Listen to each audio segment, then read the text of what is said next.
हाँ दोस्तों, ये कहानी जो हम आप तक पहुंचाने के लिए जा रहे हैं कि श्रीमद् भागवत कथा जिन जिन लोगों ने सुनी उनका उद्धार हो गया। तो आ जाइए, किन किन लोगों ने कथा सुनी और जिनका उद्धार हो गया वो कहानी हम आपके बीच में सुनाने के लिए जा रहे हैं। तो आ जाइए। समय कम होने के कारण ये कथा हम आपको जल्दी में सुनाएंगे, लेकिन आप ध्यान दें, हर बात पूरी है। एक नगर में पंडित जी रहते थे और उनकी एक पत्नी थी, लेकिन वो पत्नी बड़ा ही कर्कशा थी, जो पति की आज्ञा नहीं मानती थी। लेकिन दोस्तों, मेरी समझ में तो केवल यही आया कि घर के फूट गए भाग, जो नारी आई फुहरिया। घर के फूट गए भाग, जो नारी आई फुहरिया। घर के फूट गए भाग। जिस घर में फुहर स्त्री आ गई, समझ लो उस घर के भाग फूट गए। ये 4 बजे से सोबे भैया, सुन लो मेरे भाई। और 8 बजे से उठे न पहले, 4 बजे से सो 8 बजे से पहले ना उठे थे। और सुनो,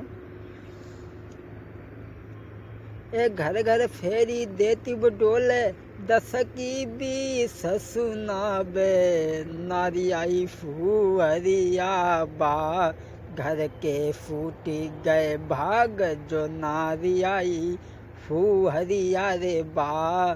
घर के फूट गए भाग। दोस्तों, वो पति की कोई भी बात नहीं मानती थी, लेकिन उस स्त्री के गर्भ से धीरे धीरे जब समय बीता तो कोई बालक नहीं हुआ। पंडित जी के दरवाजे पे एक गाय थी जो बूढ़ी हो चुकी थी, उसने भी कोई बछड़ा को जन्म नहीं दिया। पंडित जी सोचने लगे, कोई पुत्र भी नहीं है और हमारी गाय ने भी बछड़ा नहीं दिया। इससे बढ़िया है कि हमें अपने प्राणों को दे देना चाहिए, ऐसी ज़िंदगी से क्या फ़ायदा। पंडित जी घर से चल पड़े। पंडितानी कहने लगी, कहाँ जा रहे हो? कहने लगे, मैं मरने के लिए जा रहा हूँ। पंडितानी बोली, जा, चले जाओ, हमें तुमसे कोई मतलब ना है। चल दिए। जैसे ही जंगल में मरने के लिए तैयार हुए पंडित जी, अकस्मात नारद बाबा आ गए। नारद बाबा कहने लगे, ठहरो, तुम कौन हो? क्यों मरना चाहते हो? पंडित जी सोचने लगे, मैंने इनसे कोई बात नहीं की, इन्हें ये कैसे पता हो गया कि मैं मरने के लिए आया हूँ? कहने लगे, अगर तुम ये जान गए हो तो बताओ मैं क्यों मरना चाहता हूँ, मैं कहाँ का रहने वाला हूँ? नारद बाबा ने कहा कि तुम संतान के लिए दुखी हो, तुम मरना चाहते हो। तुम्हारी पत्नी तुम्हें रोज़ गालियाँ देती है, इसलिए तुम मरना चाहते हो।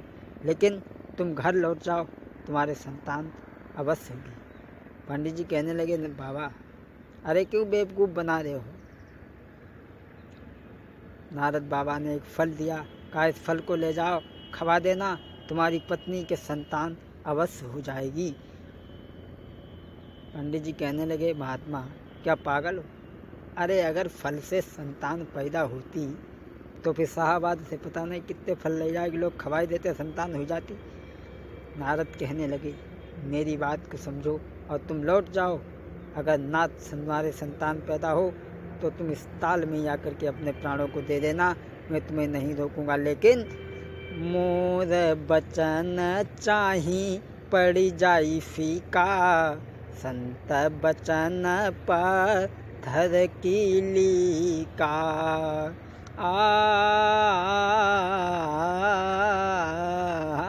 मोर बचन चाही पड़ी जाई फीका, संत बचन पत्थर की लीका।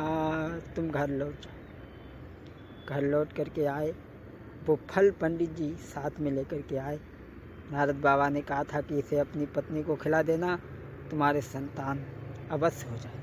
वो फल लेकर के आए, पंडितानी से कही, और जो पंडितानी देखो आ गए, तुम तो मन के ले गए हते, आए लौट के आइए। बोले, हाँ। पंडित जी डरते डरते बोले, पंडितानी ये फल लेकर के आए हैं, ये तुम खा लो, तुम्हारे संतान बस हो जाएंगी। पंडितानी बोली, धर दो फल, अरे फल से कोई संतान पैदा हो जाए, खज्जराई पड़ी। पंडित जी बेचारे डराई गए, फल दे दो, फल बाने धर दो। सोचने लगी अगर हम फल खाई ली और लड़का पैदा हुई ही कौन बिठा से ही, और कौन लड़का को पालन पोषण करी, इससे बढ़िया हम बांझ ही रही, संतान ही नहीं हुई। पंडित जी ने फल दे दो। दूसरे दिन रात रात पूछे का फल खाई लो, वह बोली खाई लो, जाओ अपना काम करो जाए। अब बेचारे डर गए, बोले कोई बात नहीं। अब धीरे धीरे उस फल को रखे रखे 27 दिन हो गया, पंडितानी ने वो फल नहीं खाया। तब तक उनकी बहन थी एक अंधली, धुंधली की बहन थी अंधली।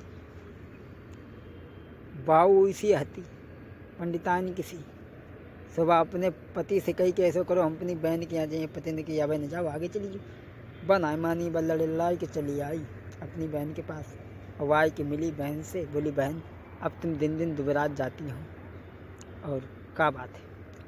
बोले कि पंडित जी ने हमें जो फल दो है खाने के लिए, और कही है कि तुम्हारी संतान हो जाएगी, उस अगर मैं फल खाऊँ खा लूँगी तो कौन पीड़ा सहेगा, कौन बच्चे का लालन पालन करेगा, इसलिए मैं फल को नहीं खाऊंगी। तो वह बोली तुम चिंता काय को कर रही, वो फल जो है उसे उठा के फेंक दो। बोली अगर कबो पता लगी तो, बोले बिल्कुल पता नहीं लगेगी। वो फल जो है तो लइके बूढ़ी गाय जो द्वार पे बंधी थी उसे ही खवाई दो, के दांतों नहीं हते उसे मुँह में घुसेड़ दो, वो खाई। और ये फल 27 दिन को हो तो अंधली ने कही कि 27 दिन को हमारे घर भाई हमारे बच्चा पैदा हुई, हम तुम्हें चुप्पा घर ही पठाई दी और तुम धन दौलत हमें दे दियो और हम अपना और कर लें। अब वो लड़का जो होती उसे लेके चली गई। इधर अंधली के बच्चा पैदा भाव सो अपने पति से कहने लगी कि जो हमारा बच्चा जो है जो हमारी बहन के यहाँ पहुँचाई दो। अब वो बच्चा जो है तो पति ने कही कि देखो तुम पागल हो, अरे अपने बच्चे को कौन देता है, चाहे कोई कितनी भी दौलत दे, लेकिन माता पिता के लिए बच्चा बहुत ही प्यारा होता है। बोलिए मेरी बात को मानो, पहुँचा दो, पहुँचा दिया। अब इधर गाय ने भी बछड़ा दिया, केवल कान गाय जैसे, बाकी सब शरीर इंसान का। पूरे मोहल्ला में डुगडुगिया पिटाई दे पंडितानी ने कि हमारे लड़का भाव। मोहल्ला की औरतें कान लगी, पूरे गांव में लड़का को पैदा हो तो हमें खबर मिल जाती वही कि कोई चब्बरव नहीं मालूम भाई लड़का पैदा हुई वो। अब पंडित जी ने जानी तो बड़ा खुश भये, बड़ा खुश भये। पंडित जी ने जब सुन पाई खुशी को नाई ठिकानो रहो, दो दान अधिक अरे लुटबाई, हृदय में खुशी तब बारी है। पंडित जी ने तमाम दान लुटवाया। अब दोनों जो थे वो धीरे धीरे बड़े हुए। जो गाय के गर्भ से जन्मा था वो बड़ा ही सज्जन था, भोला स्वभाव का था, परमात्मा का भजन करता था, गुणगान करता था।